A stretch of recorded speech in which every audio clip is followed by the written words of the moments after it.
영화를 상업영화, 예술영화, 대중영화, 독립영화 등등의 개념으로 구분하는 것은 지나치게 도식적인 발상이라 생각하지만 나 홀로 지배를 상업영화의 관점으로 바라본다라고 하면 단연코 걸작의 반열에 손꼽을 만한 작품이라 생각합니다.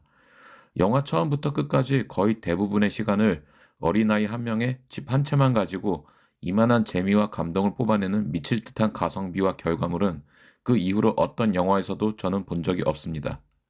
오프닝과 엔드 크레딧을 제외한 순수 러닝타임이 1시간 40여 분인데 이 영화의 가장 큰 클라이막스인 도둑이 집에 쳐들어오는 후반부 15분과 초반부 가족들이 여행 떠나기 전 함께했던 시간 약 15분을 제외하면 케빈이 집에서 혼자 보내는 러닝타임은 대충 1시간이 넘습니다. 그렇다면 이 영화는 1시간 동안 어린아이가 집안에서 혼자 지낸다는 설정으로 영화의 그 황금 같은 러닝타임을 할애했다는 얘기가 됩니다. 이런 기획안을 누군가에게 제시한다면 대부분은 그따위 영화가 무슨 재미가 있겠어 하면서 손사래를 칠 것이 뻔한데 이 영화의 결과물은 다들 아시다시피 전 세계 사람들이 수십 년간 매년 TV에서 반복해서 보고 또 봐도 다시 보게 만드는 극한의 재미를 뽑아내고 있습니다. 그런데 기이한 점은 대부분의 사람들은 영화 후반부 도둑들이 집에 쳐들어오는 장면만 기억할 뿐이지 영화 초중반부 케빈이 집에서 혼자 지내는 1시간 동안의 스토리를 제대로 기억하지 못한다는 겁니다. 몇몇 인상적인 쇼츠만 띄엄띄엄 떠올릴 뿐이지 전체적인 스토리의 흐름을 기억해내는 사람은 거의 못 봤습니다. 그 1시간의 줄거리를 설명해달라 부탁하면 사람들은 이야기를 얼버무리면서 곧장 다이렉트로 케빈과 도둑들의 전투씬만 설명할 겁니다. 그러면 차라리 처음부터 도둑들이 쳐들어오게 해서 화려한 액션과 전투 씬으로 점철된 스펙타클 오락 영화로 만들었으면 낫지 않았겠느냐 하겠지만 그렇게 하면 애초에 이 영화가 추구하고자 했던 주제와 메시지가 성립이 되지 않습니다. 도둑의 침공이라는 설정은 그냥 스토리의 양념 혹은 감자탕 다 먹고 나오는 볶음밥 같은 이벤트였을 뿐이지 실질적으로 이 영화가 말하고자 하는 건 가족의 소중함과 케빈이라는 어린아이의 성장에 관한 이야기이기 때문입니다. 사실 살펴보면 도둑들이 케빈이 집에 침입해 들어온 건 영화 후반부가 처음은 아닙니다. 그 이전에 4차례 정도 케빈의 집에 직간접적인 침투 시도가 있었습니다. 첫 번째 시도는 영화 초반 오프닝에서 도둑 2인조 중에 리더십과 브레인 역할을 담당하는 뚱땡이가 케빈의 집 내부 상황을 파악하려는 현장 조사를 위해 경찰복을 입고 위장 침투하는 장면입니다. 여기서 케빈의 식구들이 프랑스로 여행을 떠난다는 정보를 입수하는데 케빈에게 금리빨에 강렬한 인상을 남기는 실수를 범합니다. 두 번째는 케빈의 가족이 없다는 걸 알고 있는 도둑들이 1차 침입 시도를 하는 씬입니다. 이때는 그냥 빈집인 줄 알고 평범하게 들어가려고 했으나 케빈이 집안에 홀로 남겨 있다는 것까지는 알지 못했습니다. 그래서 그냥 케빈이 얼른 집 전체에 불을 켜는 순발력을 발휘한 덕에 도둑들은 움찔하면서 일단 후퇴합니다. 이상과 어긋나게 케빈이 집이 비어있지 않다는 걸 알게 된 거죠. 세 번째 때는 그 전에 다른 집을 털다가 자동 응답기의 메시지를 듣고 케빈이 집 식구들이 진짜 여행을 간 것이 맞구나 하고 확신하게 됩니다.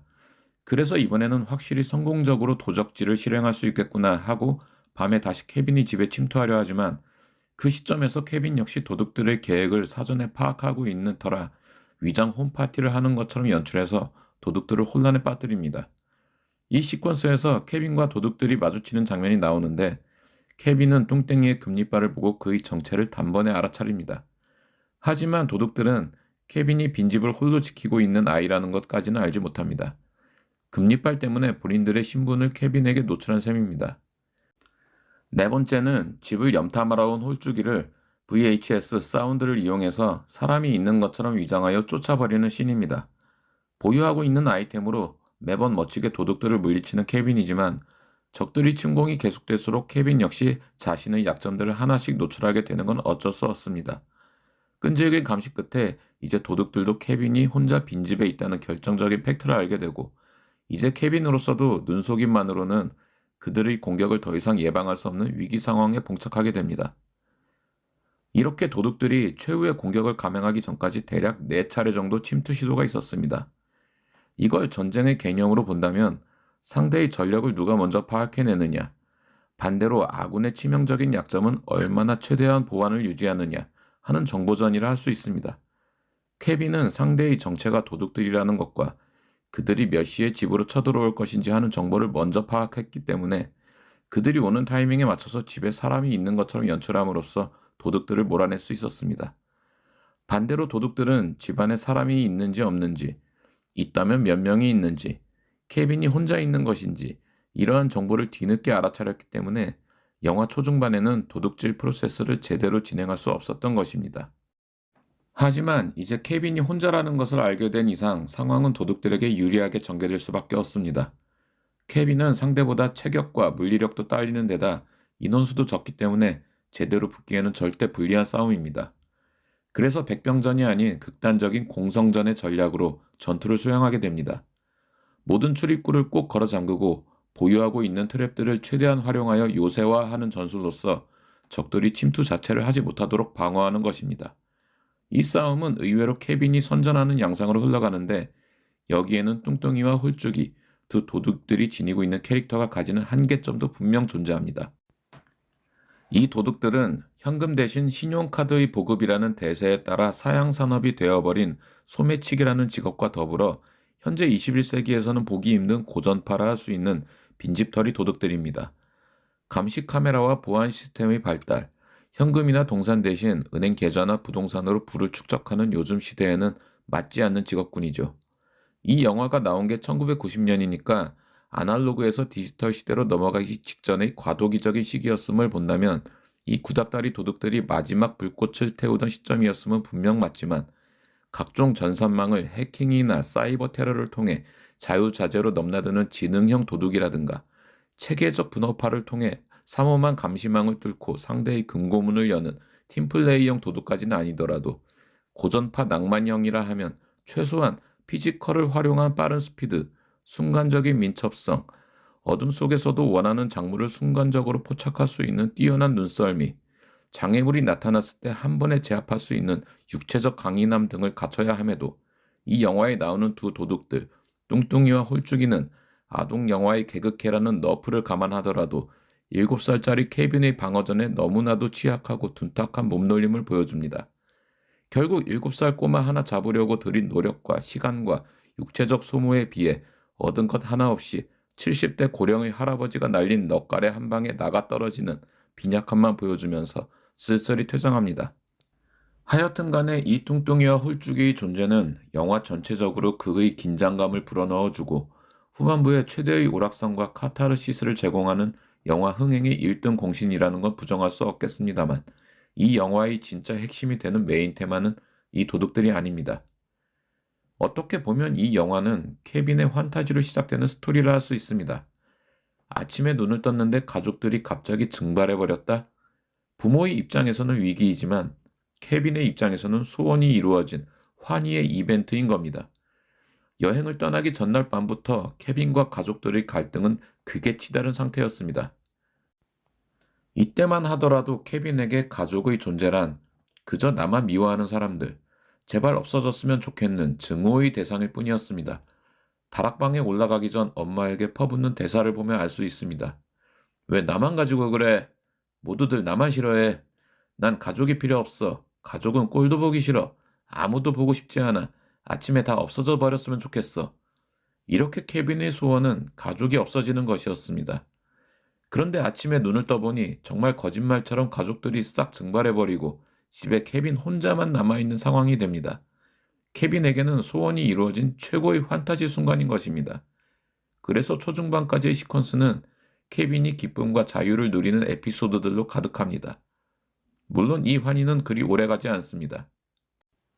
케빈의 성장과 성숙에 촉매제 역할을 하는 건 역설적이게도 도둑들입니다. 도둑이 눈앞에 나타나기 전까지만 해도 케빈은 나약하고 미숙한 상태였는데 지하실의 보일러 괴물이 불을 뿜으며 괴성을 지르니까 무서워서 도망친다거나 잔혹한 액션 영화의 살인 장면에 엄마를 외친다거나 하는 걸 보면 여전히 보호가 필요한 어린아이였을 뿐이지만 도둑들의 1차 침공이 시도된 그 시점부터 케빈은 이 집의 주인은 나 자신이다. 내 집은 내가 지킨다 하는 결의를 다집니다. 자리가 사람을 만들고 위기가 성숙을 불러오는 거죠. 그 유명한 스킨 바르는 씬에서 케빈의 성장이 조금씩 이뤄지고 있다는 걸 엿볼 수 있습니다. 스킨 로션이란 어른들이 바르는 것, 특히 아저씨 냄새를 상징할 때 가장 먼저 떠올리는 대표적인 오브제라 할 수 있는데 그걸 7살 케빈이 바른다는 건 성장을 꿈꾸는 아이의 로망을 관철시키는 암시적 은유라 할 수 있습니다. 집안에 남겨진 용돈을 취득하여 스스로 상점에 가서 물건 구매를 시도하는 장면은 본격적으로 자본주의 시스템으로의 편입을 시도한다는 점에서 사회화를 통한 성장의 한 단면을 보여준다 할 수 있겠습니다. 칫솔을 구매하기 위한 첫 번째 거래는 느닷없이 등장한 옆집 할아버지에 대한 공포심으로 인해 돈을 지불하지 않고 그대로 주랭랑 치는 바람에 정상적인 금전 거래를 하지 못한 채 실패로 끝나게 됩니다. 하지만 이후 조금 더 성장이 이루어진 시점에 시도한 대형 마트에서의 쇼핑은 잡지에서 오려온 할인 쿠폰까지 적용하는 놀라운 적응력으로 능숙한 장보기 스킬을 구사합니다. 성장했다는 건 다시 말하면 지금 집에서 홀로 누리는 자유가 정상적인 상황이 아니라는 걸 깨달았다는 의미입니다.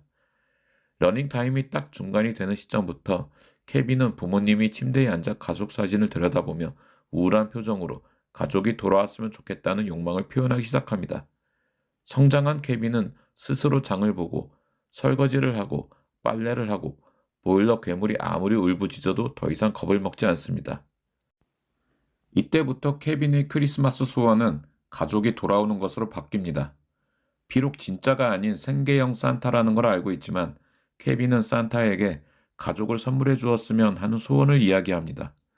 이 영화의 테마가 가족이라는 건 교회에서 다시 마주친 그토록 무서워하던 옆집 할아버지와 케빈의 만남을 통해서도 알 수 있는데 가족과의 다툼과 단절로 루머에 휩싸인 채 외로운 나날을 보내고 있던 옆집 할아버지는 거울 속 케빈의 자아가 투영된 자기 자신의 또 다른 모습이라 할 수 있습니다.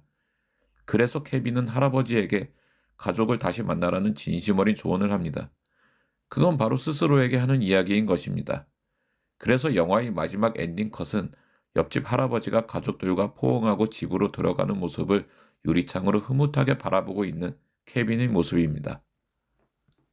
케빈의 엄마가 다시 케빈을 만나기 위해 프랑스에서 돌아오는 오디세이 같은 여정 또한 인상적인데 특히 트럭 짐칸에서 밴드부 주장과 나누는 대사씬은 가족이란 무엇인가 하는 메시지를 던지는 유의미한 시퀀스입니다. 그래서 가족이란 무엇인가 하는 질문에 대한 대답은 이 영화에서 직접 설명하지는 않지만 명확히 느끼게는 해줍니다. 가족이란 함께하는 것. 따지고 보면 나홀로 집에는 표면적으로는 도둑들과 케빈이 난투를 그린 코믹 활극이지만 1시간 40분이 넘는 전체 서사와 구조를 본다면 7살 케빈의 성장과 가족의 의미, 크리스마스의 가장 귀한 선물은 바로 가족이었다를 이야기하는 작품이라 할 수 있겠습니다. 너무 뻔하고 식상한 주제 아니냐 할 수 있겠지만 그래서 그것이 이 영화가 시대를 이겨낸 고전의 반열에 손꼽히는 이유임을 부정할 수는 없을 것입니다.